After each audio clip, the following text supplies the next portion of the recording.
Doon, kunwari, nakangiti sila sa'yo. Kunwari lang, nakangiti. Pero yung nilalaman ng puso, walang laman.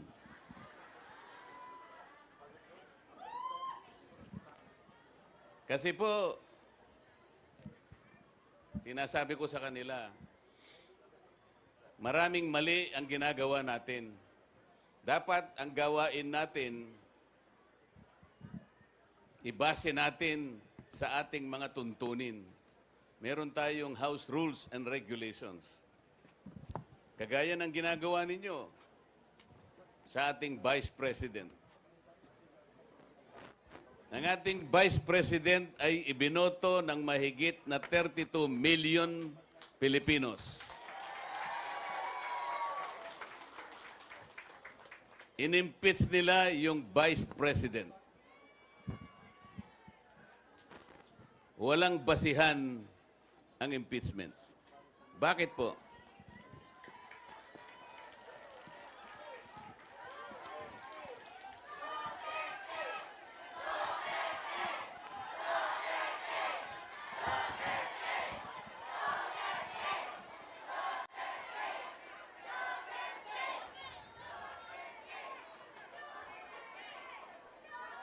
Sabi po nila, meron daw problema sa pagkakagasta ng pondo ng opisina ng Vice President tungkol dun sa confidential funds.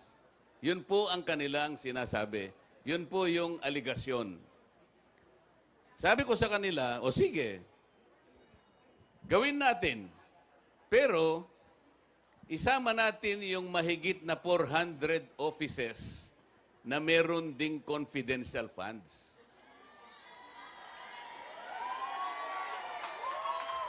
Para parehas ang laban. Hindi mabuti na isa lang ang tatargetin mo. Matalino ang mga Pilipino.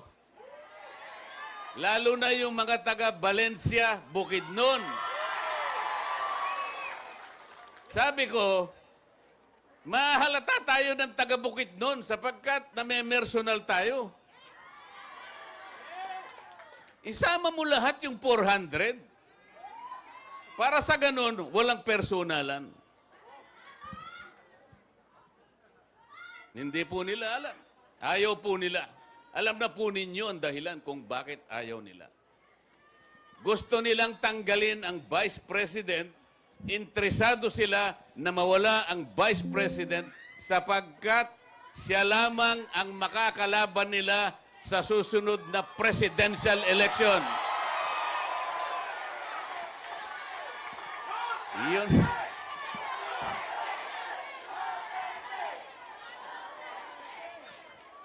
Akala naman nila, maloloko nila yung taga Valencia Bukidnon.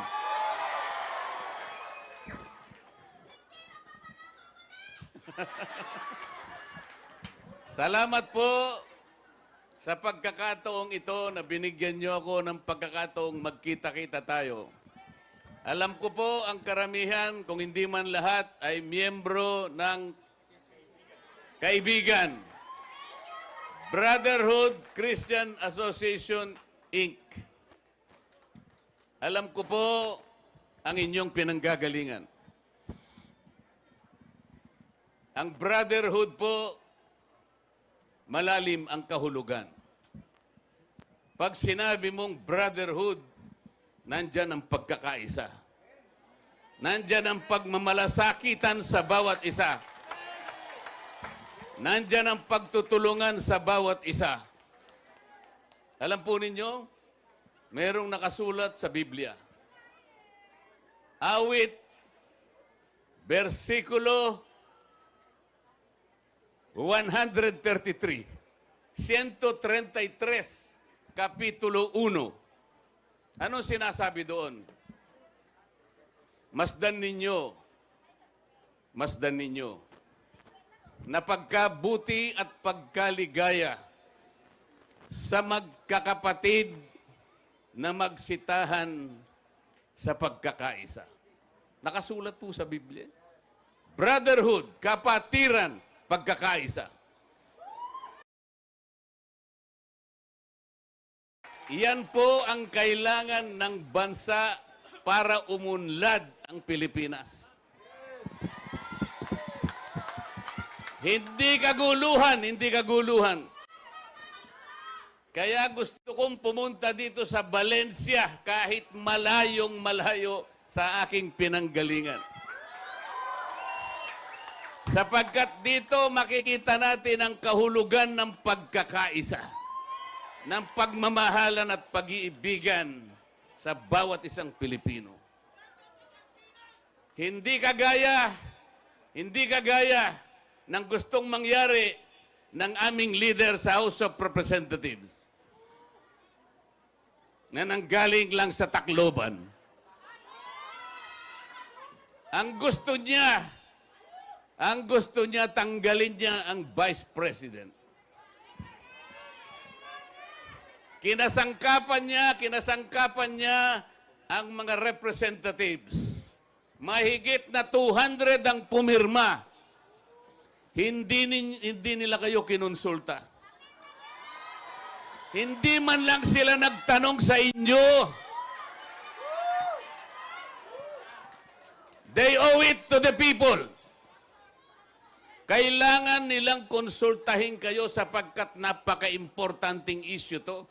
Tatanggalin mo ang Vice President nang hindi mo kukonsultahin ang iyong mga constituents? Hindi pwede yun. Pumirma sila nang hindi kayo kinukonsulta. Alam ninyo kung bakit sila pumirma?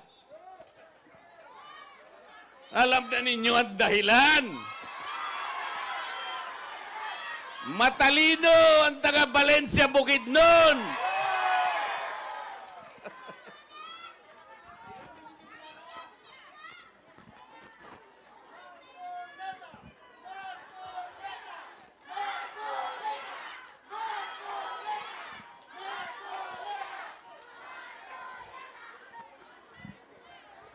Sa Biblia, meron pang binabanggit sa tunay na magkaibigan. Alam ni Pastor Dan ito. Si Jonathan, anak ni Haring Saul, kaibigan ni David na naging hari ng Israel. Itong dalawang ito, si Jonathan at saka si David, BFF. Magkaibigang, sanggang dikit. Ganun dapat. Ganun dapat tayong Pilipino, nagmamalasakitan. Alam niyo, nung mamatay si Jonathan sa labanan, umiyak si David. Yung anak ni Jonathan, kinupkup niya. Ganon ang pagkakaibigan. Dapat sana pumunta rito yung aking mga kasama sa House of Representatives. Para makita nila ang tunay na kahulugan kung ano ang kaibigan at kung ano ang brotherhood.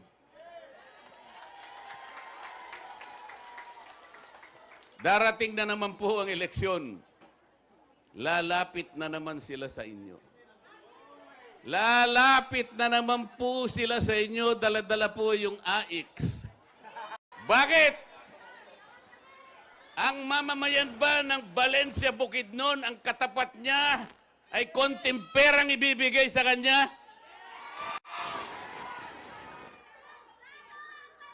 Kaya bang tapatan yung dignidad at karangalan ng mamamayan ng Valencia Bukidnon? Kaya bang pasayahin lang kayo sa isang araw? Pagkatapos yung lahat ng araw, malungkot na kayong lahat. This is not how to govern the country. Hindi ito in governance.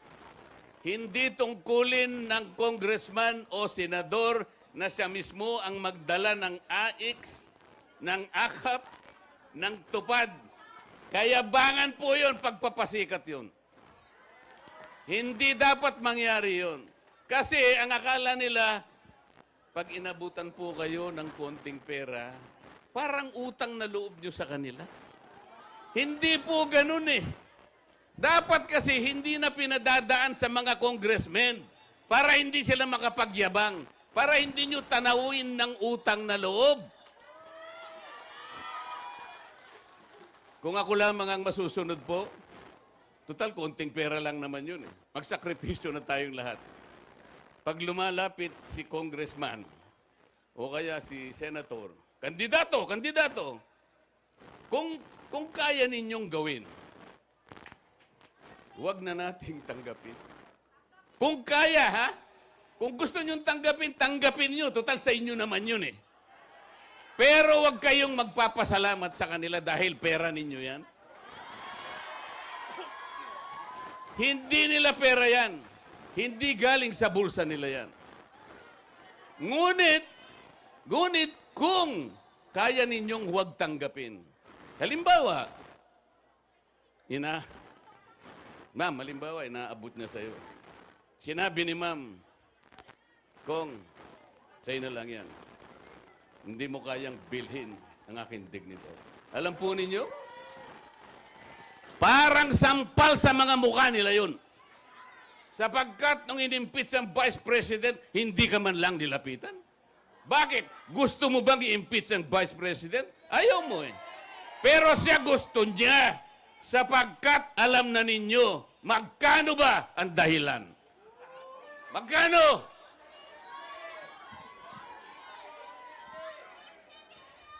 Napakarami pong problema ng ating bansa. Baka hindi ninyo alam, pero alam ko, alam na ninyo. Ang presyo po ng pangunahing bilihin sa ating bansa ngayon, lalong-lalo na ang pagkain, napakataas po. May nangako dyan na 20 pesos per kilo. Ano?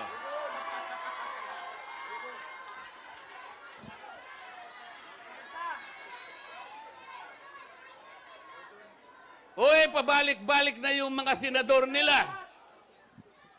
Yung iba, 2 beses nang bumalik sa Senado. Yung iba, 3 beses. Yung iba, 4 na beses nang bumalik sa Senado. Bakit ganito ang kalagayan ng bansa? Pagkatapos, haharap na naman sila sa iyo. Anong katwiran? Anong katwiran? Anong gagawin mo? Pang-4 mo nang balik ito? Alam po ninyong ang kalagayan ng Pilipino ngayon? 63% ng ating mamamayan ang nagsabi, mahirap po kami. 63%. Ang katumbas po nun, 87 million Pilipinos. Bakit po nangyari? Ito ang pinakamataas na pagsasabi na sila'y mahirap in 21 years. Pagkatapos, haharap na naman sila sa inyo. Haharap na naman sila sa inyo. Sus Mariosep naman, hindi pa. Haharap ka na naman sa akin.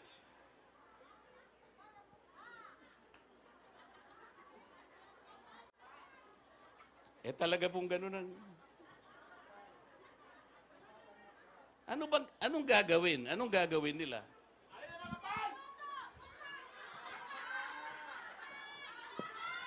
Ang kuryente sa bansang ito ay pinakamataas sa buong Asya. Ang layunin ng batas na ginawa noong 2001, nung ginawa yung EPIRA, ito yung batas sa kuryente, 24 years ago. 24 na taon nang nakararaan, ano po ang pangunahing layunin kung bakit ginawa yung batas na yon? Ibigay ang kuryente sa mamamayang Pilipino sa murang halaga. Yon ang pangunahing layunin. After 24 years, kabaligtaran ang nangyari. Pinakamataas sa buong Asya ang singil ng kuryente sa ating bansa. After 24 years, walang nangyari. So in 24 years, there is a continuing violation of the law. Bakit? Wala pong nagbabantay. O yung mga binoto nyo sa Senado, bakit hindi nyo tanungin? Senator, hindi ba